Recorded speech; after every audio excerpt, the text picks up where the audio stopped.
प्रभु आपको आशीष दे। साथ में आज का दिन जो परमेश्वर ने दिया, इस दिन के लिए हम सब इस धरती पर जीवित हैं, प्रभु की महिमा के लिए।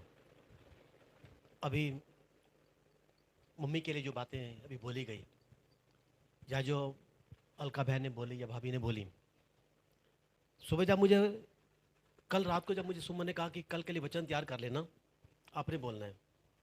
सुबह उठ कर जब मैं वचन तैयार करने ही बैठा था, तो एक पड़ोस में एक गीत बहुत जोर से अपना बज रहा था, फिल्मी गाना था कि तेरे प्यार की उम्र हो इतनी सनम, तेरे नाम से शुरू तेरे नाम से खत्म। मैं कहा प्रभु ये गीत बार बार क्यों क्यों आ रहा है? ये सब इनकी बात को सुनकर तो ये हुआ कि इसी बात को अगर मम्मी के ऊपर किया जाए, माँ के प्यार की उम्र हो इतनी प्रभु, माँ के नाम से शुरू माँ के नाम से खत्म।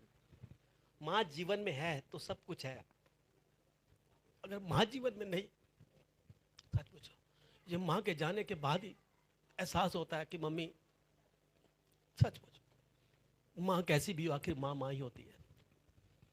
बच्चों के दुख को देखकर वो हमेशा दुखी होती है, और बच्चों के खुशी को देखकर माँ हमेशा खुश रहती है। कई बार हम माँ की कदर नहीं करते, माँ बाप की कदर नहीं करते, पर कदर तब होती है जब हम उनको खो बैठते हैं, चले जाते हैं यहाँ से। वो एक एक पल उनका डांटना, उनका प्यार करना, उनका खिलाना, उनका पिलाना, तब हमें याद आता है हमें कि मम्मी सचमुच आज अगर तू होती हमारे बीच में, तो हमें आशीष देने के लिए हमेशा तेरा हाथ ऐसे ही रहता। क्योंकि खुदा के बाद माँ का ही बड़ा हाथ होता है। प्रभु ने कहा माँ धरती के अंजल की तरह है, वो सिर्फ देना ही जानती है, देना ही जानती है। बच्चे अगर ना भी दे तो भी वो बच्चों को देती ही रहती है। ये माँ का प्यार है, ये माँ के नाम से शुरू माँ के नाम से खत्म। माँ का प्यार मिला तो हम जीवन में आगे बढ़े, माँ ना होती तो हम इस दुनिया में ना होते। हम माँ के द्वारा ही धरती पर आए हैं। माँ ने हमें पाला पोसा, माँ ने हमें बड़ा किया, दुनिया से छुप छुप कर हमें क्या कुछ नहीं दिया। कहीं कोई दुख आई तकलीफ आई, हमेशा माँ ने अपना हाथ बढ़ाया और किसी ने नहीं बढ़ाया। प्यार सबसे मिला, पर दया और अनुग्रह हमेशा हमें माँ से मिलता है। हमें दिल की बात हम माँ को ही जाकर बोलते हैं, जाकर, और माँ ही सब कुछ करती है। सचमुच आज भी हमारी मम्मी नहीं है, तब भी हम कहते हैं मम्मी तो जहां भैया मम्मी, प्रभु मम्मी को तो खुश रखना पिता परमेश्वर। माँ किसी की भी हो, हमेशा माँ ही होती है। ये नहीं कह सकते ये तेरी माँ, वो मेरी माँ, वो इसकी माँ, वो उसकी माँ। माँ का दर्जा माँ का है, और माँ का दर्जा कोई ले नहीं सकता। कोई बतेरे हैं जो ऐसे में माँ के दर्जे में हैं, और बतेरे हैं आगे चलकर जो माँ के दर्जे को संभालेंगे। पर ऊंचा मुकाम परमेश्वर ने माँ को ही दिया है, और माँ के द्वारा ही परमेश्वर ने हम सबको जीवन दिया हमें। कई लोग ऐसे मैं का बदकिस्मत हैं जो अपनी माँ को माँ नहीं समझते। हम तो यही कहेंगे प्रभु उनको भी मनो को बदल मेरे पिता परमेश्वर, कि माँ के बिना हमारा वजूद कुछ भी नहीं है। खिलाने पिलाने से लेकर पालने तक और अंतिम क्षण तक माँ की यही आरज़ू होती है कि मेरा बच्चा सुखी रहे, और हमें सुखी देखने के लिए माँ हमेशा खुदा से दुआ करती है। मैं जब भूखी रह जाऊं, ये ये भी कहावत क्या, ये आंखों देखी है।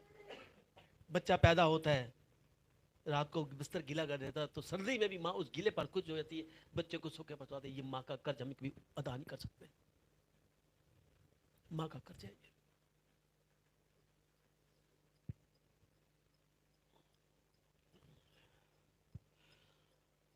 माँ के द्वारा जीवन आया, माँ के द्वारा जीवन पाया, माँ के द्वारा हमने जीवन जीना सीखा हम सब ने। ये माँ का प्यार है। बाप अपना फर्ज पूरा करता है, पर माँ उस फर्ज से भी कहीं ऊंची है। एक आराम मिलता है तो सिर्फ माँ की गोद में ही जाकर मिलता है। एक सुकून मिलता है सिर्फ माँ की गोद में ही जाकर मिलता है। कहते हैं माँ का आंचल एक ठंडी छांव है। बाप ने कहीं डांट भी दिया तो माँ हमेशा पहले डांटेगी, फिर खुद प्यार प्यार करेगी। माँ का प्यार ऐसा प्यार है। इस माँ के प्यार में कोई छल नहीं है, कोई कपट नहीं है। वो निस्वार्थ भाव का प्रेम है। जो जैसे खुदा का प्यार है, वैसे माँ का प्यार है। पर जो इस माँ के प्यार को नहीं समझ सकते, मैं कहता हूँ सबसे बड़े अभागे हूँ, सबसे बड़े अभागे हूँ। पर फिर भी अब जब माँ हमारे बीच में नहीं है, चाहे किसी की माँ, चाहे भाई अरुण की हो, चाहे हमारी हो, चाहे और भी जान बैटिंग की नहीं है, हम उनके लिए भी ये दुआ करेंगे कि प्रभु जब हमारी माँ आपके शरण में मेरे पिता परमेश्वर, तो प्रभु उन्हें अपने चरणों में स्थान देना मेरे पिता परमेश्वर। जितने दुख हमारी माँ ने अगर कहीं झेले भी आए, चाहे बीमारी के द्वारा, किसी की भी द्वारा कोई संकट भी आया पिता परमेश्वर, अब उन्हें वो फूलों से भरा जीवन देना, बहुतायत का जीवन देना मेरे पिता परमेश्वर। उसके लिए हम पहले दुआ करते, उसके लिए वचन चलेंगे। पिता तेरी आशीष तेरी बरकत को चाहते हैं प्रभु जी, आप दया करना, कृपा करना मेरे प्रभु। अब तक आपने संभाला, आगे भी आप संभालेंगे पिता। मैं धन्यवाद करता हूँ, तेरी आशीष को तेरी बरकत को चाहता हूँ मेरे पिता परमेश्वर। हम सब पर पिता परमेश्वर, जब तक हम जीवित रहें आखिरी सांस तक हम यही चाहते हैं कि हमारे माँ बाप का साया हमेशा हमारे स्वर्ण पर बना रहे पिता परमेश्वर, क्योंकि माँ के बिना हम सब अनाथ है मेरे पिता परमेश्वर। वो अनाथपन किसी को झेलना ना पड़े मेरे पिता परमेश्वर, सबको माँ का आंचल मिले मेरे पिता, माँ की वो ठंडी छाँव मिले मेरे पिता परमेश्वर। प्रभु माँ के कर्ज को, माँ के एहसान को हम कभी चुका नहीं पाएंगे मेरे पिता परमेश्वर। प्रभु बस हम सिर्फ माँ का धन्यवाद ही कर सकते हैं मेरे पिता परमेश्वर, माँ का धन्यवाद कर सकते हैं जिसके द्वारा हमने जीवन पाया मेरे पिता परमेश्वर, जिसके द्वारा हमने ठंडी छाँव को पाया मेरे पिता परमेश्वर। प्रभु माँ का दिल विशाल है मेरे पिता परमेश्वर, जो निस्वार्थ भाव से भरा है मेरे पिता पर, जो प्यार से भरा है मेरे पिता परमेश्वर। हम उसका एहसान नहीं चुका पाते मेरे पिता परमेश्वर, पर प्रभु हमें ऐसा मन देना कि हम अपने माँ बाप की सेवा करते हुए पिता परमेश्वर, हम उसका धन्यवाद करते हुए कुछ एहसानों को चुकाने की कोशिश करें मेरे पिता परमेश्वर। हम जानते हैं वो कोशिश हमारी बेकार तो नहीं है पिता परमेश्वर, पर प्रभु हम उसके एहसानों का बदला नहीं चुका पाते पिता। कहीं हमसे कहीं ऊंचा बोलकर या उनका दिल दुखा, कहीं हमसे गलती हुई है तो प्रभु आज हम उन जो हमारे मम्मी पापा यहाँ से चले गए हैं और आपसे हम क्षमा मांगते हैं मेरे पिता परमेश्वर। दया करना, कृपा करना मेरे पिता परमेश्वर, हमारी इस प्रार्थना को सुनना और कबूल करना मेरे प्रभु। इस समय जो बातें अपने मन में डाली है पिता परमेश्वर, वो बातें प्रभु तेरे द्वारा प्रकट होने पाए प्रभु, अनुग्रह बनाए रखना, कृपा करना। आदर महिमा आपको देते हुए यीशु मसीह के नाम से दुआ को मांगते हैं पिता, सुनिए और कबूल करें। आमीन आमीन आमीन। कहते हैं बड़े बड़े ग्रंथ, सत्संग, धार्मिक प्रचार, धार्मिक भवन, मंदिर, गुरुद्वारा, चर्च जो भी है पिता, जहाँ जहाँ जहाँ ये बने हुए हैं, जहाँ हम जाते हैं, कहते हैं वहाँ यही बातें सिखाई जाती हैं कि हम क्या लेकर आए थे और क्या लेकर जाएंगे। सब जानते हैं खाली आए थे, खाली जाना हमने। कहते हैं जब लेकर कुछ नहीं जाना तो इतना घमंड, इसका अहंकार क्यों, किस लिए? पर जीने के लिए धन भी चाहिए, नौकरी भी चाहिए, व्यापार भी चाहिए, कारोबार भी चाहिए।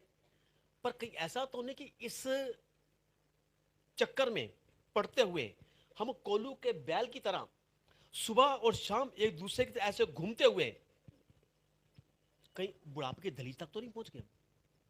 क्या कभी किसी सोचा किसी ने? पर यही धारा है हमारा, नौकरी के पीछे घूमो, व्यापार के पीछे घूमो, धन को कमाने के पीछे घूमो। इस घूम घूम घूम घूम घूम घूम के पता चला कि हम बुढ़ापे की दलील तक आ पहुंचे।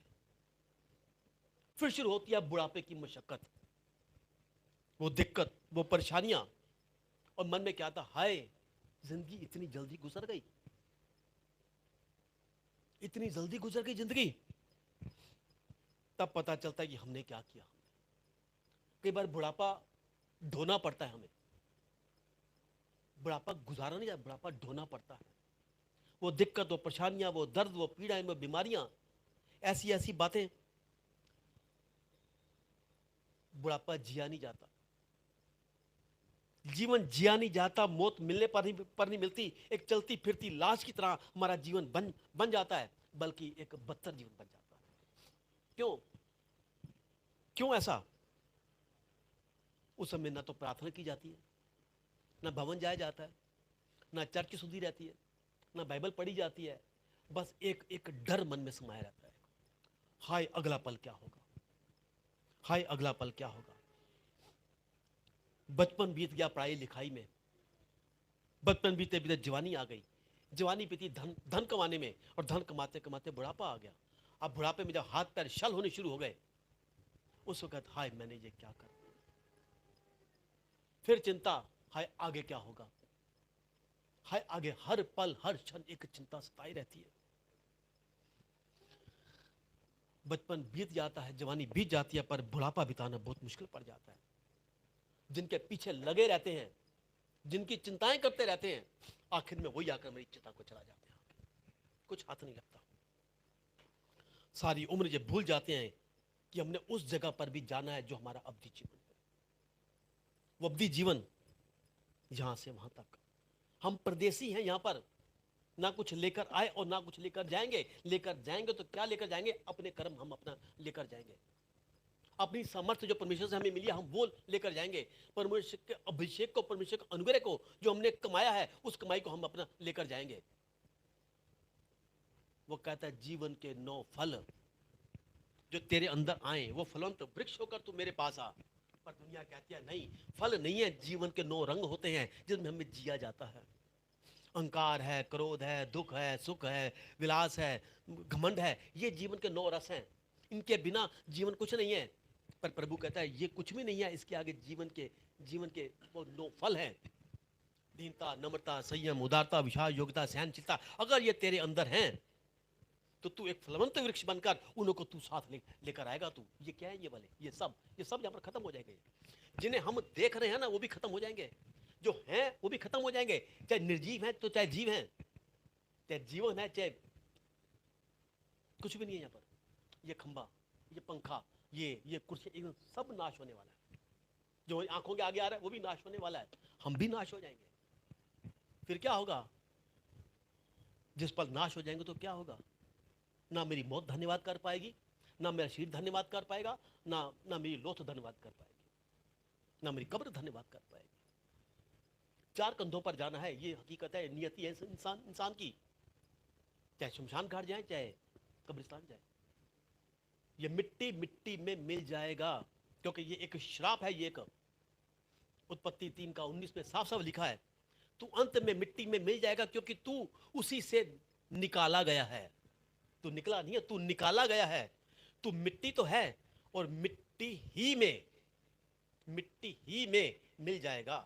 ये परमेश्वर ने दुखी होकर ये इंसान को बोला, ये दुख दिया था हमने शायद इंसान को, आज हम इंसान को दुख दे रहे हैं। पर परमेश्वर नहीं चाहता कि हम मिट्टी में मिलने से पहले बिल्कुल मिट्टी हो जाए। वो कहता है मिट्टी में मिलने से पहले ये मिट्टी का बर्तन में मेरी महिमा का पात्र बनने पाए, क्योंकि मैंने इस मिट्टी के बर्तन में अपनी महिमा का धन रखा। हम भी कहते हैं मेरे परमेश्वर, ये मिट्टी का बर्तन मिट्टी में मिलने से पहले तेरी महिमा का पात्र इस तरीके से बने कि इसके अंदर से जीवन की जल की धाराएं बहे मेरे पिता परमेश्वर, ताकि लोग आकर इसमें आशीष पाए मेरे पिता परमेश्वर। क्योंकि परमेश्वर ने कहा है कि तू उद्धार पा, उद्धार का कारण हो जा। पुराना नियम परमेश्वर का पूरा विश्वास के ऊपर, नया नियम यीशु मसीह का उद्धार के ऊपर, और अब हमारा जीवन है उद्धार पाने के ऊपर।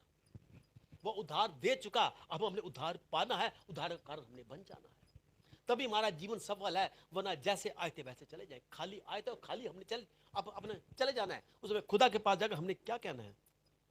क्या कहेंगे? कहता है जिसा मौत कहते हैं ना, वो कुछ नहीं, पर एक अवधि घर, वो घर लौट जाने का एक जरिया है वो। हमारे इस संसारिक घर में और अवधि घर में एक उम्र का फासला है, एक उम्र का फासला। उम्र क्या है?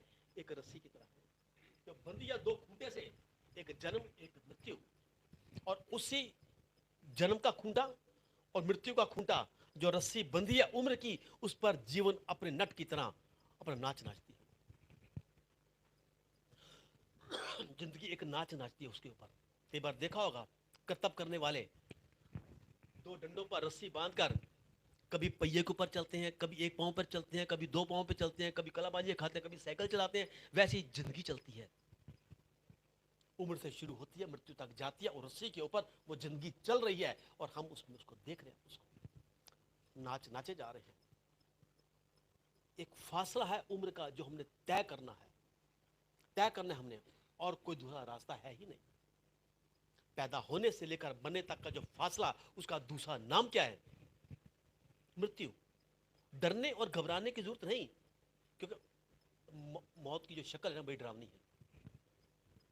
एक्सीडेंट हो गया और एक कैसी शक्ल हो गई, बीमार था कैसा हो गया, अच्छा भला था कैसा कमजोर हो गया, जब मरा तो शक्ल बदली हुई थी। कभी की शक्ल डरावनी हो जाती है, कई मरा तो मुंह खुला हुआ था, कई मरा तो आंखें खुली हुई थी, कई मरा तो हाथ पैर टेढ़े हो गए थे, कई मरा तो पेट फूल गया था, एक्सीडेंट में गिरा, गोली लग गई। क्या एक भयानक रूप दिया गया मौत को। पर मौत एक भयानक रूप नहीं है। कहता है मौत एक आराम करने का जरिया है। जब जिंदगी से थकान पाकर हम मृत्यु की गोद में आराम पाते हैं, उसके बाद कहता है जब परमेश्वर बादलों पर आएगा तो मुर्दे अविनाशी दशा में जी उठेंगे। वो जो जीवन आएगा, वो जीवन मुझे खुदा के साथ बिताना है,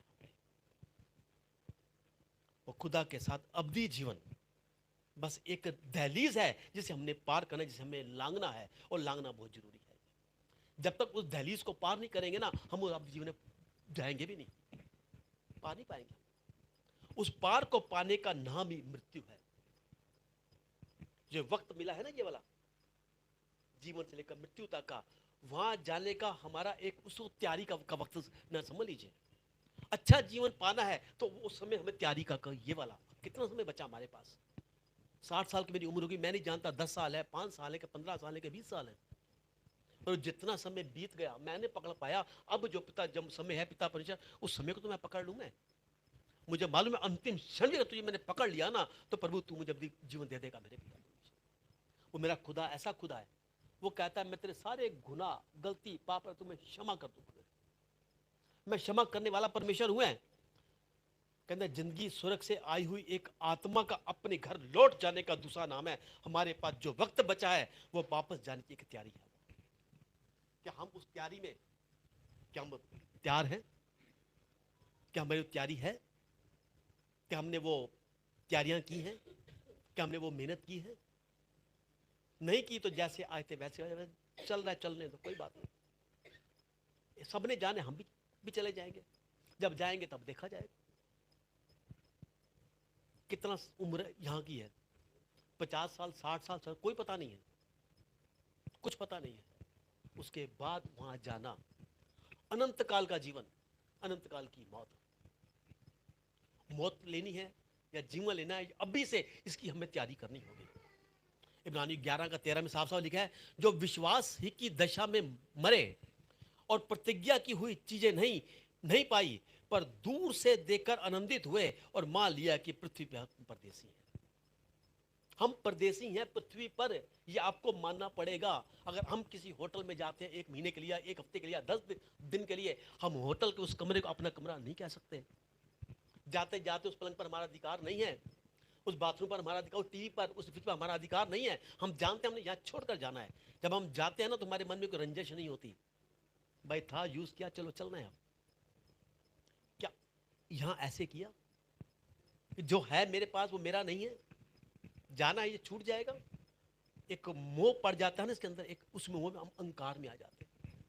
ये मेरा धन है, पता है मैं धन लेकर नहीं जाऊंगा, मैं एक नया पैसा भी लेकर नहीं जाऊंगा। मैं दुबई में एक शेख की मृत्यु हुई, बहुत अमीर था वो, बहुत अमीर। जब मरने लगा ना, उसे पता है क्या बोला? कहता है जिस कब्र में मुझे डाला जाएगा ना, जो मेरी सोने की कार है, उस कार की सीटें हटा के ना, उस पर एक कालीन बिछा के मुझे वहीं रखना मुझे, और वो कार में मुझे दफन करना, क्योंकि मैं कार में बैठ खुदा के पास जाऊंगा। ये मेरी आखिरी तमन्ना है। ये तमन्ना पूरी की गई। फोटो में आई उसकी, देखो जी ये शेख जो है ना, इसको कार में बिठा के कब्र में डाला जा रहा है। क्या वो गया साथ? नहीं गया। मैं मेरा मेरा ये मेरी सोने की कार, ये मेरी अशरफियां, ये मेरा धन, ये मेरा बंगला कैसे लेके जाऊं, धन इतना कैसे लेके जाऊं, पर मेरी जो कार जो मेरी है, जिस पर मेरी जान फंसी हुई है ना, वो कार में बिठा के ना मेरे को गाड़ देना मेरे को। ये अपनी समझ का सहारा। परमेश्वर कहता है समझ का सहारा ना लेना, संपूर्ण मन से मुझे भरोसा रखना, तो तेरे सारे कार्य को पूरा करूंगा। पर जो विश्वास की दशा में मरे, विश्वास है हम ये तो दुनियावी धन नहीं लेकर जाएंगे, पर जो धन हमने कमाया है, आत्मिक धन, परमेश्वर का दुनियावी धन पर कभी लालच ना करना, क्योंकि इसको एक दिन कीड़ा खा जाएगा। पर जो धन तू वहां इकट्ठा करेगा, वहां ना काई करेगी ना कीड़ा खाएगा, और वो तेरा हमेशा अपना रहेगा। वो धन कौन सा है? जो मैं यहां कमाऊंगा, मेरा बोल, मेरा व्यवहार, मेरा प्यार, दया दिखाना, नम्रता में रहना, दीनता में रहना, प्रभु की उपासना करना, प्रभु के वचनों पर चलना, ये वो धन है जो मेरे वहां पर जाकर काम आएगा। हमारा बोल कैसा होना चाहिए? मैं जब 19 साल का था, जब मैं पहली बार नौकरी करने के लिए गया, मैं तो मुझे काम मिला कलेक्शन करने का। मेरे बॉस ने मुझे बुलाकर कहा, राजेश ये काम है आपसे। मैं क्या, हाँ जी। आज तेरा एक नया जीवन शुरू हो रहा है। जब तू पैदा हुआ तेरा नया जीवन, तेरा वो जीवन था। स्कूल गया, दूसरा जीवन था। कॉलेज गया, तीसरा जीवन था। अब तू धन कमाने के लिए, अपने व्यापार करने के लिए, नौकरी करने, तू घर से निकल रोटी कमाने के लिए, तेरा चौथा जीवन है तेरा ये। अब उस चौथे में एक बात याद रखना, तेरी जबान तुझे गधी पर बिठाए, तेरी जबान तुझे गधी पर बिठाए, इस बात को याद रखना। मैं कहा ठीक है, नहीं समझ में आया कि क्या बोल गया मुझे ये। कहता आप जाओ, काम पे जाओ। सारा दिन सोचता रहा मैं, क्या क्या गया, गद्दी पर बिठाए, गद्दी पे बिठाए, मतलब क्या इसका। घर का डैडी से पूछा, मैं कहा डैडी ऐसे ऐसे मेरे बॉस ने मुझे बताया। डैडी ने कहा हाँ बेटे, अब तो इसका मतलब बता, तू समझ नहीं पाएगा, ये वक्त तेरे को सिखाएगा, ये वक्त तुझे सिखाएगा, तब तेरे को समझ में आया। अब पता चला जाकर कि हमारी जबान हमें गद्दी पे बिठाए या हमें गद्दी पर बिठाए। हमारा व्यवहार अच्छा है, जबान में मिठास है, तो हम गद्दी पर बैठने के लायक हैं। अगर हमारी जबान में मिठास नहीं, मेरा कड़वाट है, कुड़कुड़ाहट है, बुढ़वा, हम गद्दी पर बैठने के भी लायक नहीं है। तेरी जबान तुझे, हमारी जबान हमारा व्यवहार को दर्शाती है। तभी तो परमेश्वर ने कहा पत्र से, तेरी बोली तेरे दिल का हाल खोलती है। तेरी बोली, तेरी बोली में क्या मिठास है? तेरी बोली में छल कपट तो नहीं? तेरी बोली में कभी कड़वापन तो नहीं? तेरी बोली में कुछ, बाइबल कहती है कि तेरी जबान में जीवन और मृत्यु दोनों हैं। जो इसको यूज करना जानता है वो उसका फल भी भोगेगा, फल भी भोगेगा। जो विश्वास ही की दशा में मारे गए, मर गए। कैसे मर गए? दूसरा शमूएल 12वां अध्याय उसकी 15 से लेकर 23 तक की आयत में एक छोटी सी एक जिक्र है। कहता है राजा दाऊद की दूसरी पत्नी, उसका उसमें से एक पुत्र पैदा हुआ। पुत्र से बहुत प्यार करता था वो। एक दिन पुत्र बीमार पड़ गया। ऐसा बीमार पड़ा, ऐसा बीमार पड़ा, ऐसा बीमार पड़ा कि वो मरने के कगार तक पहुंच गया। राजा ने उपवास किया, खाना पीना छोड़ दिया, प्रभु से प्रार्थना करनी शुरू कर दी। जमीन पर लेकर दिन रात, एक हफ्ता, एक सप्ताह बिना खाए पिए दाऊद राजा पड़ा रहा महल के अंदर। सबने कहा प्रभु खाना खा लीजिए, नहीं। उठ जाइए, नहीं। नहा लीजिए, नहीं। कि जब मेरा पुत्र जिंदा होगा मैं तब खाऊंगा, मैं तो मेरी प्रार्थना को सुनेगा। 7 दिन के बाद पुत्र मर गया। राजा के भवन में उसके लोग आए बताने के लिए। कैसे बताएं कि जिसके लिए तू उपवास कर रहा है वो तेरा पुत्र मर गया। पर राजा ने उनको फुसफुसाते हुए देख लिया। मर गया, मैं जानता था। उसी पल राजा उठा, बाथरूम में गया, नहाया, कपड़े बदले, तेल लगाया, भवन में गया, प्रार्थना की, वापस आया, खाना लेके आओ। पेट भर के खाना खाया। तो उनके लोगों ने कहा राजा ये क्या कुकर्म है तेरा ये? जब तेरा पुत्र जीवित था तो तू उपवासी था, तू अब वो मर गया तो तूने पहले खाना खा, अरे उसकी संस्कार तो पूरा कर ले। कहता क्या करूं मैं, खाना छोड़ दूं? जब तक वो जीवित था मुझे आस थी कि एक दिन बच जाएगा, पर अब जो मर गया अब मुझे कोई आस नहीं। इतनी मुझे आस है कि जब मैं वहां जाऊंगा, वो तो यहां नहीं आ सकता, पर जब मैं वहां जाऊंगा तो मैं उससे मिलूंगा अपना जाके। आज मम्मी यहां नहीं आ सकते, पर हमें आस है। अभी गीत क्या बोला था, नीले आसमां के पार जाना है, हम उससे मिलेंगे, ये विश्वास है मेरा, जो होगा ना अधूरा। मेरा विश्वास है कि हमारे जितने भी पूरे जहां पर गए हैं हम उन्हें वहां पर जाकर मिलेंगे, हमारी मुलाकात होगी हमारी। कहता इसलिए मैंने ये खाना खाना शुरू कर दिया। ये हमारी आस है ये वाली। कहता इस आस को कभी छोड़ना मत। दूसरे लोग कहते हैं मर गए, पर हम कहते हैं वो सो गए। आज जितने भी सोए हैं, जिन्होंने प्रभु के नाम को नहीं भी जाना, पर जिन्होंने अंतिम क्षण में उद्धार की प्रार्थना को कर लिया ना, प्रभु के द्वार पर पहुंच चुके हैं। ये बात सच्ची है। ये आंखों देखिए, अब कैसी कैसी आंखों देखिए। मेरी मम्मी नहीं जानते थे, आते थे पर डर के मारे आते थे कि मैं बोलूंगा, मैं डांटूंगा मैं, इसलिए वो भवन तक हमारा नहीं था। घर में हमारी प्रार्थना होती थी। पर जिस दिन जब उनकी मृत्यु, कमजोरी बहुत हो गई, बीमारी भी नहीं थी, एक कमजोरी की दशा में आ गए। एक दिन घर में उपवास की प्रार्थना थी, उपवास की प्रार्थना के बाद मम्मी नीचे नहीं आए। जाकर पूछा, नहीं। खाना दिया, नहीं। पर कुछ लग रहा था कुछ गड़बड़ चल रही है। सुमन ने जाकर उनके लिए दुआ की। मम्मी मैं दुआ करती, मेरे पीछे पीछे बोलिए। नहीं करते, जबरदस्ती दुआ करवाई उनकी, जबरदस्ती करवाई।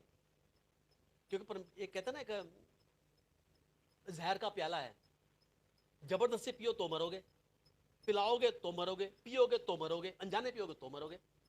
ऐसी अमृत है, अनजाने पी लिया अमर हो गए, इसने पिला दिया अमर हो गए, जानबूझ के पी लिया तो वो काम करना ही करना है। वही काम किया, जबरदस्ती प्रार्थना कराई उनकी, सुबह उनकी मृत्यु हो गई। वो कह के गए थे कि मेरा हिंदू रीति से करना, ये मेरी अंतिम इच्छा है। लोगों कहते इनको बोलना क्या जैसे मैंने, पर मेरा उसी तरीके से करना। अब उन्होंने कहा उसी तरीके से किया। जब उनकी चिता जल रही थी, उसी पल जब हाथ जोड़कर दुआ करने लगे, तो उनकी आत्मा ने सामने आकर क्या बोला, मेरे लिए दुआ मत करो, मैं तुम्हारा धन्यवाद करने के लिए आई हूँ। कल तुमने जो मेरी ये प्रार्थना कर दी, उद्धार की प्रार्थना, उसके लिए मेरा आगे का रास्ता खुल गया है। 90 साल तक मैंने जो किया वो कूड़ा था वो, पर तुम्हारी इस छोटी सी प्रार्थना ने मेरा स्वर्ग का रास्ता खोल। मैं तुम्हारा धन्यवाद करती हूँ, धन्यवाद करती हूँ। एक विश्वास बढ़ गया कि हाँ, ये उद्धार की प्रार्थना, कि यदि मैं अपने मुंह से यीशु मसीह को अपना उद्धार करता मान लूं, अंगीकार कर लूं कि प्रभु ने मुर्दों में से जिलाया, तो मैं निश्चय उद्धार पाऊंगा। उद्धार पाने की जुबान से अंगीकार करना, धार्मिकता के मन में विश्वास करना, यीशु मसीह जिंदा खुदा है। बस ये वचन बुलाया गया। पापों की क्षमा मांगी, ये वचन बुलाया गया, उद्धार हो गया। अंतिम क्षण में खुदा ने सब कुछ माफ कर दिया। एक रीत है कि चौथे दिन जाकर हड्डियों को उठाते हैं, जाकर उसको फूल चूरने की रीत कहते हैं। वहां से कहते हैं कि आत्मा आत्मा का राम एक ही मिलता है, पुतला सा है, वो मम्मी का मिला ही नहीं। घर आकर बोला गया, दुआ की, प्रभु ने कहा किसे ढूंढ रहे हो, वो तुम्हें पर ऊपर से पहुंच चुका है, पिता तेरा धन्यवाद हो।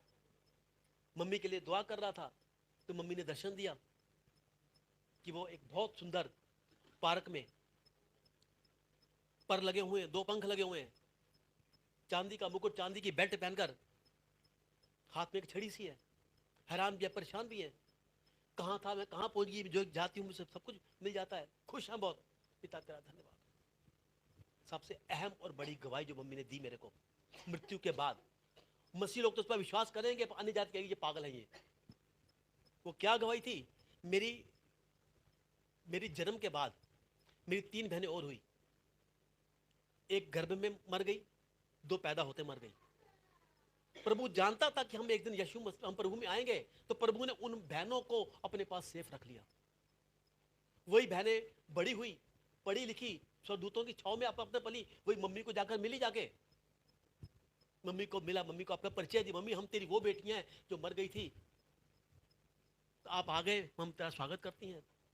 ये खुली आंखों दर्शन परमेश्वर ने मुझे दिखाया। ये हमारा बाकी परिवार कहाँ है? मम्मी ने कहा नीचे कुछ काम बाकी है, कर वो भी यहीं आ रहे हैं। मैं कहा पिता तेरा धन्यवाद। एक छोटी सी प्रार्थना, अंगीकार की प्रार्थना, उद्धार की प्रार्थना, हमारे उद्धार के द्वारा उस रास्ते को खोल दिया जिस जगह हमने जो अवधि जीवन, उसके बाद हमने मम्मी का कुछ नहीं किया। फिर मम्मी ने बेटे को दर्शन दी, छोटे बेटे को, मैं सेफ हूं, मैं ठीक हूं, मेरे लिए कुछ मत करना। हमने जो रीति से चलता है, हिंदू रीति के हिसाब से हवन यज्ञ चलते हैं, ब्राह्मणों को देना होता है, हरिद्वार जा, हमने कुछ नहीं किया। हमने जब वो मम्मी सेफ है, मैं किसके लिए ये करूं मैं? इसका मतलब वो विश्वास हमारा अधूरा है क्या? जब परमेश्वर ने खुद कह दिया कि वो आत्मा मेरे पास सेफ पहुंच चुके, उसे कहां ढूंढ रहे हो, इसका मतलब परमेश्वर की बात को झुठला दूं मैं? नहीं किया हमने आज तक, सब कुछ ठीक ठाक चलता है। 10 साल हो गए। वरना कहते हैं जी नहीं किया वो भूत बन जाएगा, नहीं किया वो तो डर लग जाएगा, नहीं किया तो परेशान करेगा, ऐसा कुछ नहीं। एक विश्वास के जीवन में आगे आगे आगे बढ़ो। परमेश्वर आपको क्या उम्मीद है कि हम एक दिन जाएंगे, वहां पर जाकर मिलेंगे। और मिलना हमें पहले ही दिखा दिया। हमें मालूम होना चाहिए कि हम सब एक आत्मिक युद्ध में हैं, आत्मिक लड़ाई हमारी है। संसार में रहकर हम संसार के नहीं हैं, हम ये मसीहों को पता होना चाहिए, हम लोगों को पता होना चाहिए, क्योंकि शैतान जानता है कि एक दिन उसे कुंड में गिराया जाएगा। समय आने वाला है, वो पूरी तैयारी कर रहा है हजारों लाखों को साथ ले जाने के लिए, अभी से तैयारी कर रहा है। अगर वो कुंड में जाने की तैयारी में इतना मग्न है, इकट्ठा कर रहा है, तो क्या हमारी तैयारी उस जगह पर जाने की है? उस जगह की कोई एक आत्मा मेरे साथ जाए? वो तो हजारों लाखों को ले जाने की तैयारी में है। क्या मेरी तैयारी है कि मैं एक शख्स मेरे साथ जाए? मेरे से साफ साफ कहता है, जब एक आत्मा बचाई जाती है ना, तो स्वर्ग में शनाइयां बजती हैं, धूम बजती है, नगाड़े बजते हैं। क्या मैं किसी एक आत्मा को बचाने का भी कारण बना? रोज एक आत्मा, एक हफ्ते में एक आत्मा, एक महीने में एक आत्मा, एक साल में एक आत्मा, पूरे जीवन में एक आत्मा, पूरे जीवन में कोई एक आत्मा बचा पाए? वो तो कहता है रोज बचा, वो तो रोज लगा पड़ा है हजारों लाखों को अपने में ले जाने के लिए, कैसी कैसी तैयारी कर रहे हैं, और लोग धड़ाधड़ उसकी में हो रहे हैं। क्या मसीह में होकर हमारे साथ कोई आया कोई? क्योंकि इंसान का शरीर कमजोर है, और उसी कमजोरी का फायदा शैतान उठा रहा है। तो इंसान हमेशा दो नाव पर सवार होता है, वो पता है उसको दो नाव पर सवार है, कभी हाँ कभी ना, कभी हाँ कभी ना, कभी इधर कभी उधर, ये डगमगाता है, इसकी डगमाट को न पकड़ ले, वो इसी कमजोरी का फायदा उठाता है वो। और हम अपने कहता है हर गुजरने वाला दिन एक खतरे की घंटी है, याद रखना। हर गुजरने वाला दिन, कुछ इसकी आवाज को सुनते हैं और कुछ सुनकर अनसुना कर देते हैं। अब सबसे अहम सवाल यह होता है कि कयामत के रोज आत्मा का क्या होगा? जब कयामत आएगी, जब न्याय का दिन आएगा, क्या वो तैयारी है? अभी वैलेंटाइन डे गया, अभी फादर डे आएगा, फिर मदर डे आएगा, फिर टीचर्स डे आएगा, फिर गुलाब डे आएगा, फिर वो चॉकलेट डे आएगा। कितने डे मनाते हैं, और कितने डे की हम पहले तैयारी करते हैं। कभी जजमेंट डे की भी कभी तैयारी की? कभी हजारों लाखों में फूके जाते हैं ये वैलेंटाइन डे पर। कुछ हासिल हुआ? नहीं हुआ। दुनिया को खुश करने के चक्कर में, कभी मैंने खुदा को खुश करने के लिए एक फूल खरीदा मैंने? मेरी प्रेम का खुश हो जाए, पर खुदा खुश होता ना, मुझे नहीं पता। वो यानी कि 20 लाख का घपला करके 2 लाख का मैंने भंडारा कर दिया, तो क्या मेरा खुदा खुश हुआ? दुनिया भले खुश हो गई, उन्हें धर्मी का खिताब मेरे को दे दिया, पर खुदा ने तो देख के मुंह ऐसे कर लिया, ऐसे करके। फिर तुम क्या करोगे? दुनिया ने वाह वाह क्या धर्मी है, वाह क्या दिल है, वाह क्या 2 लाख का भंडारा किया हमने। मुझे पता है कि मैंने पहले 20 लाख का घपला किया, उसके बाद मैंने किया। ये मैं जानता हूं, मेरा खुदा जानता है, पर खुदा इससे खुश नहीं होगा। तू, यानी कि मैं खुदा को टोपी बनाने की कोशिश कर रहा हूं मैं। चल तू 2 लाख का तो कर ले, बाकी मेरा उद्धार तू कर ले। आज दुनिया यही कर रही है। उद्धार पाने के लिए उद्धार को खरीदने की कोशिश करती है, पर उद्धार खरीदा नहीं जाता, उद्धार परमेश्वर फ्री में देता है। कहता है सेंत मेद में ले और सेंत मेद में आगे दे। तू, बाइबल साफ साफ कहती है, तुझे मैंने सेंत मेद में दिया, तू सेंत मेद में आगे बांट। फ्री में दिया, फ्री में तू बांट। क्या तूने फ्री में बांटा? एक उम्र की रस्सी पर जो जिंदगी तेरी वो करवटें ले रही है, जिंदगी जो नाच नचा रही है, क्या तो उसी में नाचता तू? वो नाचते जब वो अंतिम छोर पर पहुंच जाएगी जिंदगी, तब तेरा क्या होगा? क्या होगा तेरा? जिस दिन सांस की डोर टूट जाएगी, दुनिया की भागदौड़ खत्म हो जाएगी, उसके बाद क्या होगा? हुण लैचल होई ना रखदा कोई, हिसाब चुकाइए। 4 घंटे भी रखने को तैयार नहीं होगा, 4 घंटे भी। मेरी मम्मी की मृत्यु के समय मैंने एक शख्स को फोन किया, नाम नहीं बताऊंगा मैं, एक शख्स को मैंने फोन किया, मेरा अजीज था, मेरा अजीज है, वो अब भी है। मैं कहा भैया मम्मी की मृत्यु हो गई। अच्छा लेकर कब जाना है? और मैं क्या भैया अभी तो मेरे हाथों में, अभी वो गुस्सा तो मुझे बहुत आया, मुझे अभी तो मेरे हाथों में भैया, अभी तो मैंने जमीन पर भी नहीं इनको लिटाया, मैंने मेरे हाथों में अभी। मैंने पहला फोन आपको न किया मैंने। आप आओगे तो बैठोगे तो पता चला, मैं घर में अकेला हूं, मेरे साथ कोई नहीं है। मैं, सुमन है और मेरे 2 बच्चे छोटे छोटे से, मैं किसको ना बोलूं मैं? और आप फोन पर पूछे कि कब उनको लेके जाना है?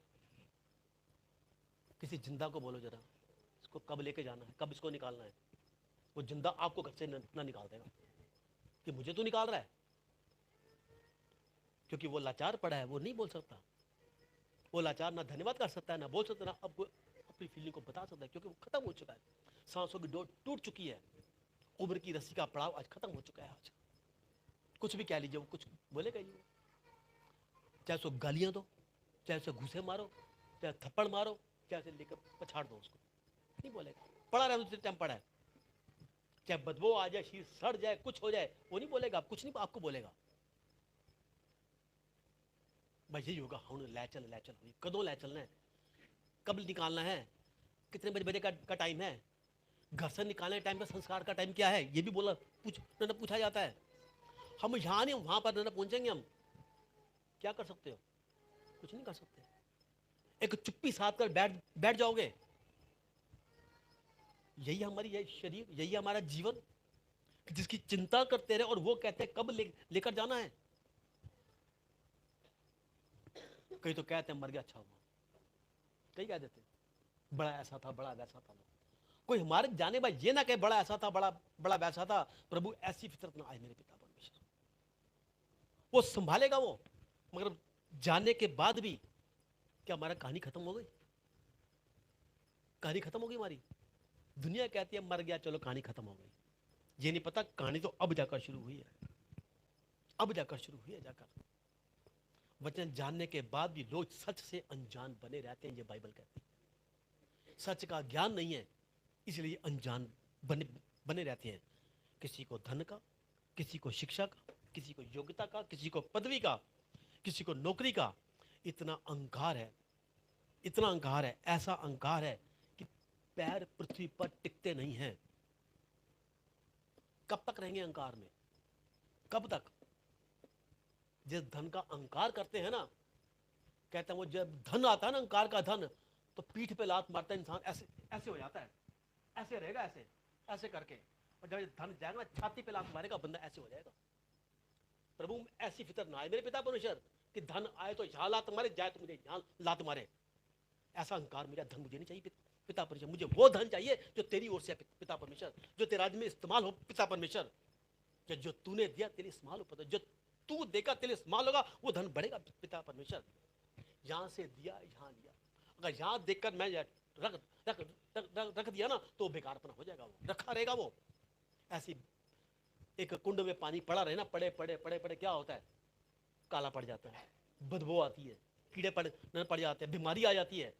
जो वो पड़ा हुआ है वो आखिर में क्या होता है? मिट्टी डाल के इसको दबा दो इसको, पर जो ऐसे आता है ना पानी, ऐसे आके ऐसे बह जाता है, कहता है बहता पानी साफ रहता है, पीने के काम आता है, नहाने के काम आता है, बच्चे खेलते हैं उसमें, और आगे समुद्र में जाकर मिल जाता है। वो समुद्र हमारा परमेश्वर है, वो जल हम हैं। हम जल की तरह, बहते जल की तरह बहे, रुके जल की तरह ठहरे ना, ताकि हमारा जीवन बर्बाद ना हो जाए हमारा। वही परमेश्वर हमें सिखाता है, सिखाता है हमें। कहता है रोज बरोज कितने लोग दुनिया से निकल गए, कितने पहलवान, कितने राजे महाराजे, कितने सेनापति, कितने बड़े बड़े नायक निकल गए यहाँ से। और आज एक जगह लिखा था चिर निद्रा में पड़े हुए हैं, पड़े हैं और पड़े ही रहेंगे। पर मसीह के लोग जब परमेश्वर आएगा बादलों पर, तो अविनाशी दशा में जी उठेंगे। मिट्टी से मिट्टी हट जाएगी, हड्डी से हड्डी मिल जाएगी, मांस से मांस मिल जाएगा, एक नया जीवन पा जाएंगे। वो जीवन हमें चाहिए मेरे पिता परमेश्वर। कहते हैं एक जिंदगी एक ख्वाब है और मौत एक हकीकत है, मौत एक सच है। हमें जिंदगी से जीते हुए उस मौत से पार जाना है, उस अवधि जीवन में अपना जाना है जो अवधि जीवन में परमेश्वर लेके बैठा है। क्योंकि एक दिन ये मिट्टी का शरीर मिट्टी में ही मिल जाएगा, क्योंकि मिट्टी से ही बना है, मिट्टी से ही मिल जाएगा। अब न मिलेगा, उसके बाद क्या होगा? कहीं ऐसा तो नहीं कि इस पुस्तक में मेरा नाम नहीं है? इस पुस्तक में मेरा नाम है। बाइबल साफ साफ कहता है जिसका जीवन पुस्तक में नाम मिलेगा वो अवधि जीवन पाएगा, वो स्वर्ग का वासी बनेगा। जिसका नाम नहीं है वो नहीं जाएगा। कुछ ऐसे लोगों का जिक्र है जिनका नाम है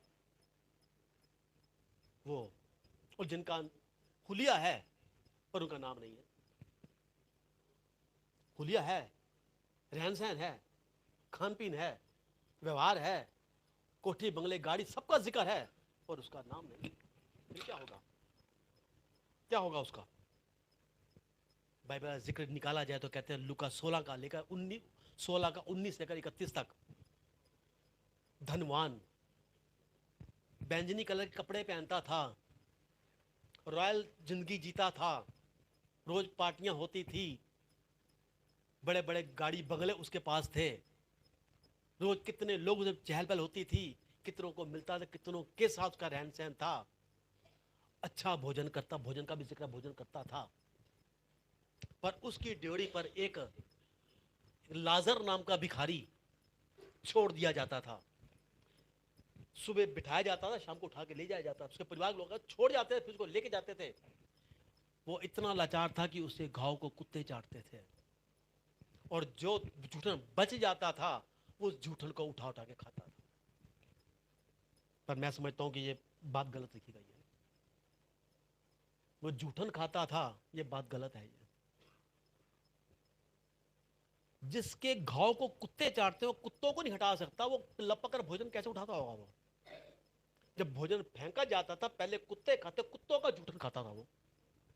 नाम उसका लाजर है, और धनवान का जिक्र नाम नहीं है। क्या नाम था धनवान का? पूरी बाइबल चाट मारो, कितनी बार छाड़ो बाइबल, उस धनवान का जिक्र नाम ही नद्दा नहीं है।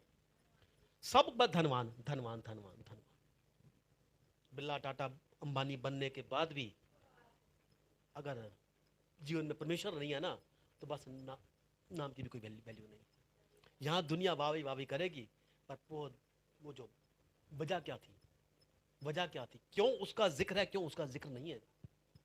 हम कहते हैं कहानी खत्म होगी, कहानी खत्म नहीं हुई। ये कहानी खत्म होने के कगार पर है। ये दोनों मर गया, कहते एक दिन लाजर मर गया। जो जूठन फेंकी जाती थी ना, वो जूठन ये थी, थाली में जूठन छोड़ दी, बाकी उठा के फेंक दिया। उस समय एक रोटी पकती थी, एक जैसे आजकल रुमाली रोटी है, वो स्पेशल रोटी बनती थी हाथ पहुंचने के लिए। नैपकिन नहीं होते थे, रुमाल नहीं होते थे, रोटी स्पेशल बनती। जब खाया जाता था इकट्ठा, एक बड़ा टब बना के सब्जी डाली जाती थी, रोटी हाथ में खाई जाती थी, और जब हाथ भर जाते थे उस सब्जी से, उस पतली सी रोटी से हाथ को पहुंच के रख दिया जाता, उस रोटी को फेंक दिया जाता, उसी रोटी को वो खाता था, वो हाथों से पहुंची हुई रोटी को। झूठे हाथ जो ऐसे चाटते थे, उसके रोटी ऐसे हाथ पहुंचते थे सारा, वो पहुंचने के बाद वो रोटी गिली हुई थी, रोटी फेंक देते थे। उस रोटी को पहले कुत्ते चाटते थे, खाते थे, उसका बचा हुआ फिर वो, पिता तेरा धन्यवाद, तूने मेरी भूख को मिटाया। कहते एक दिन लाजर मर गया, बस, और जिक्र नहीं है। कुछ समय के बाद धनवान भी मर गया और गाड़ा गया। ये लिखा, मर गया और गाड़ा गया, यानी कि उसका पूरा पूरा विधि के साथ, विधान के साथ उसका संस्कार किया गया। अब विधि विधान के साथ होगा, बरादरी भी है, क्योंकि जितना जो बड़ा धनवान है, खिलाता है पिलाता है, सेठ है, कितना रोना पिटना कल्पना किया होगा, हो मर गया। रोते वही जिसको पता है जहाँ तो कुछ मिलता है, जिससे कुछ मिलता है तो उसका रोता भी आजकल न कोई नहीं है। कौन रोया होगा लाजर के लिए? कोई नहीं रोया। लाजर मर गया, क्या किया उसकी लाश के साथ पता नहीं, म्यूनसिपालिटी वाले ले गए कि गाड़ दिया, कि जला दिया, कि फेंक दिया, कुछ जिक्र नहीं है। आज लोग कहते हैं हमसे, भैया आप तो मसीह बन के मरने के बाद तुम्हें मारा जाएगा कि गाड़ा जाएगा? ये शरीर बाड़ा जाएगा कि जलाया जाएगा कि क्या किया जाएगा? हमें शरीर की, हमें इसके अंदर आत्मा, उसकी फिक्र होनी चाहिए। आत्मा का क्या होगा? एक बार मर गया ना तो पता नहीं नाले में पड़ा हो, आग में झोंका जाए, गड्ढे में अपना डाला जाए, या काटा पीटा जाए, या मेडिकल वाले को दिया जाए, कहीं भी दिया जाए, शरीर का कुछ नहीं हो सकता। आत्मा का क्या? आत्मा की फिक्र नहीं है, फिक्र उस शरीर की है कि शरीर का अपना अपना क्या होगा। कहता हूं सब कुछ हुआ, पूरा विधि विधान से हुआ, जो रोटी दी जाती है, जो दान दिया जा रहा है, जो सब कुछ किया, उसका जिक्र है। सब मारा गया और गाड़ा गया। कहता है पर जब उसकी आंख खुली, मरने के बाद आंख खुली, किसकी आंख खुलती है? किसी आंख खुलती है मरने के बाद? पर बाइबल कहती है जब मरने में उसकी आंख खुली, उसने अपने आप को रोता कलपता पीटता हुआ नरक में पाया। नरक में, इसका मतलब पहली बात, मरने के बाद आंख खुलती है, याद रखना।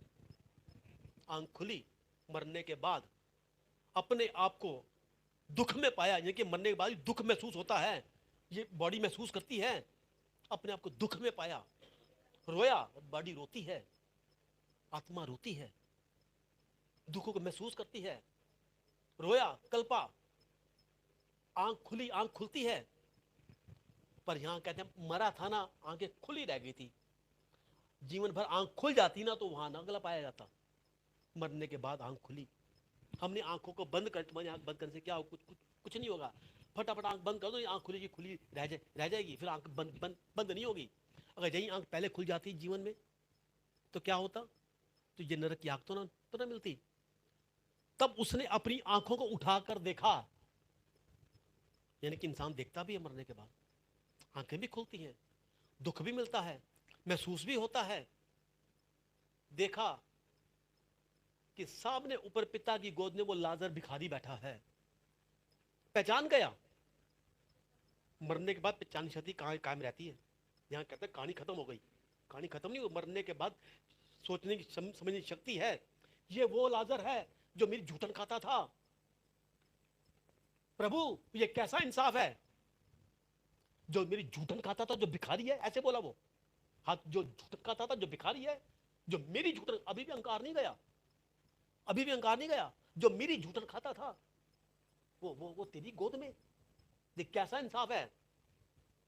प्रभु ने कहा, नाम फिर भी नहीं लिया परमेश्वर उसका। अब तो प्रभु ने उसका नाम ले लेता, पता चलता है बाइबल में इसका नाम क्या है, क्या देता, भाई राजेश, भाई सुरेश, भाई भाटिया जी, भाई वर्मा जी, भाई शर्मा जी, ऐसे कुछ जिक्र नहीं किया। प्रभु ने कहा ये मेरी गोद में है, ये अपने हिस्से का दुख भोग चुका है, इसे सुख भोगेगा, और तू सुख भोगेगा इसलिए तू दुख भोगेगा।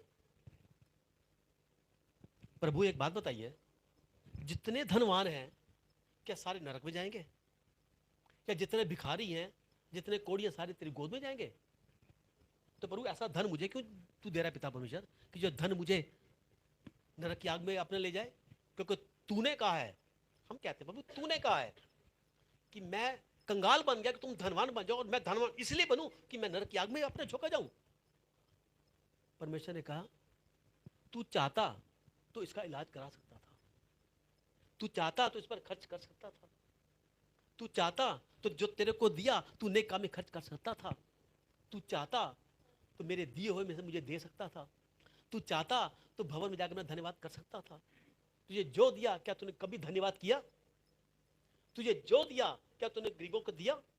तुझे जो दिया मेरे राज्य में इस्तेमाल किया? तूने कुछ नहीं किया, और तू मुझे ब्लेम लगाता है। तू ये तेरी झूठन खाता था पर धन्यवाद करता था, गांव को कुत्ते चाटते थे पर कहता था अभी जिंदा हूं, धन्यवाद पिता परमेश्वर। शरीर काम नहीं करता था फिर भी मेरी जबान धन कर सकती है, ये करता रहा। हर पल हर क्षण जिसको जो दिया जैसा दिया, पर धन्यवाद ही रहा। ये हमारा धन्यवाद हमें कहां से कहां पहुंचा दे ये तुम नहीं जानते, ये मैं जानता हूं। ये खाली धन्यवाद ही था, ये कुछ नहीं था, आज फिर भी सब कुछ इसके पास है। तेरे पास सब कुछ था, आज तेरे पास कुछ भी अपना नहीं है। वो चुप हो गया, वो कहता प्रभु फिर एक काम करना, क्या पता मैं हार चुका, मैं कुछ नहीं कर सकता, प्रभु अब एक काम करना, मेरे पीछे मेरी बरादरी नीचे बैठी है, यानी कि ये समझ रहती है मरने के बाद ही मैं पीछे छोड़ के आया हूं। मैं, मेरी पत्नी भी है, मेरे बच्चे भी हैं, मेरी बहू भी है, मेरे चाचे भी हैं, मेरे मामे भी हैं, रिश्तेदारी भी है, मेरे आस पड़ोस भी है। प्रभु मैं चाहता हूं, अभी भी चाहना खत्म नहीं होती, मरने के बाद भी अभी भी समझ है कि मैं पीछे छोड़कर आया हूं। मैं स्मरण शक्ति है, मरने के बाद सबको याद रहता है कि मैं उनको छोड़कर आया हूं। परमेश्वर किसी को उनके पास भेज दे, वो तेरे बारे में बता दे और मेरे बारे में कह दे कि मैं नरक में हूं, जो कर्म मैंने किए वो ना करें, ताकि वो यहां ना आए, तेरी गोद में आए। पर उन्होंने कहा ऐसा नहीं हो सकता, वहां से यहां और यहां से वहां कोई नहीं जा सकता। प्रभु कुछ तो कर, मेरा पुत्र गया था, क्या तुमने मानी? मेरे नबी मेरे दास धरती पर है, किताबें धरती पर हैं, साफ साफ का बाइबल धरती पर है। जो इसकी सुनेंगे, मानेंगे, पढ़ेंगे, चलेंगे, वो तो मेरी गोद में आएंगे। जो नहीं मानेंगे वो तुम्हारे पास आने को तैयार है। हम कहते हैं कहानी खत्म होगी, मान कहानी अब शुरू होगी। असल कहानी क्या शुरू? ये तो वहां जाने की तैयारी है।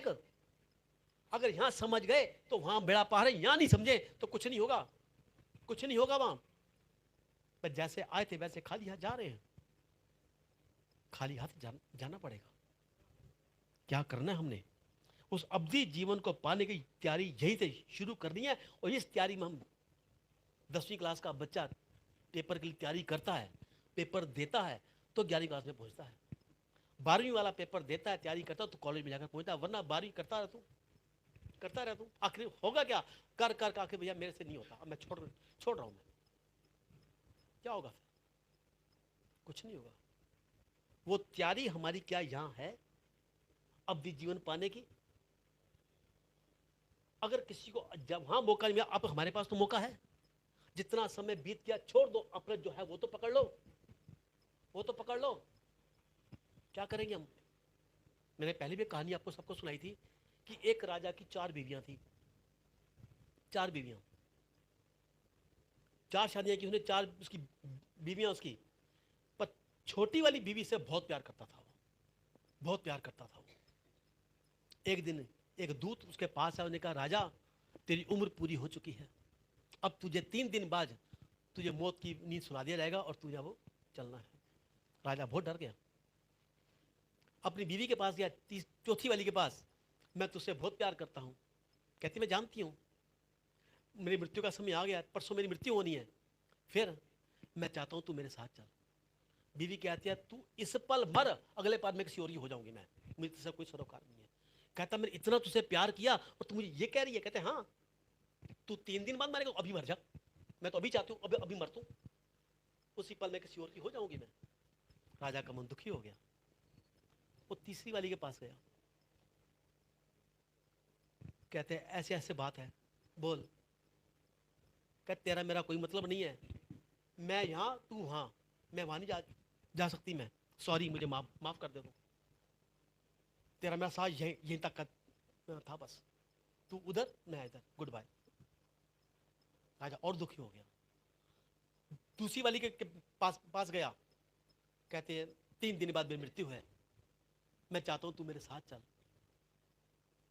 कहते दो ने मना कर दिया ना, हाँ इतना मैं कर सकती हूँ कि उस द्वार तक जहां तुझे आगे जाना है छोड़कर वापस आ जाऊंगी मैं, इतना मैं वादा करती हूँ मैं, पर आगे नहीं जाऊंगी मैं, सॉरी मुझे माफ कर। तो हिम्मत देने के लिए मैं वहां द्वार तक जाऊंगी मैं, तो उसके बाद तेरा रास्ता है, तू उधर मैं इधर। हताश होकर जब पहली बीवी के पास जा रहा था तो बीवी रास्ते में मिल गई।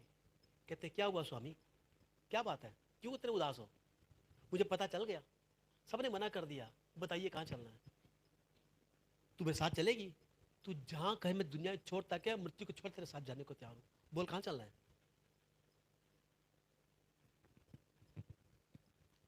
जिसको प्यार नहीं करता था वो साथ चलने को तैयार है, पर सबने छोड़ दिया। वो क्या था? वो राजा कौन है? वो राजा हम और आप हैं, चाहे औरत है चाहे आदमी है, हम वो राजा हैं। हम सबकी 4 बीवियां हैं, जिस चौथी बीवी जो कहते हो अभी मर, अगले पर हो जाऊंगी, वो हमारा धन है। वो इस पल मर, उसी पल में किसी और की। तीसरी बीवी हमारा शरीर, यहां तक का साथ है, तू निकल, तू इधर तो मैं इधर, सॉरी। चाहे कितना भी अपने आप को खूबसूरती बना लीजिए, बॉडी बिल्डर हो जाइए कुछ, वो कहता भैया सॉरी मैं नहीं चलने की। तीसरी बीवी हमारा रिश्तेदारी, शमशान घाट तक बस, कब्रिस्तान तक बस, आगे द्वार पे रहा है भैया, मैं नहीं, चिता में मैं घुसूं सॉरी, कब्र में मैं जाऊं सॉरी मैं नहीं जाऊंगी बस। चौथी बीवी साथ चलने तैयार है, वो हमारी आत्मा। कहां चलना है, कहां जाने, मैं तेरे साथ हूं मैं। उसकी फिक्र नहीं करते जो साथ चलने को तैयार है, फिक्र उसकी करते हैं जो यहां छूट जाएगा। वो चौथी बीवी आत्मा हमारी, जो परमात्मा मिलाने को तैयार बैठी है आज भी। मगर आज भी शरीर क्या कहता है बाइबल के अनुसार, थोड़ी देर और आराम कर लूं।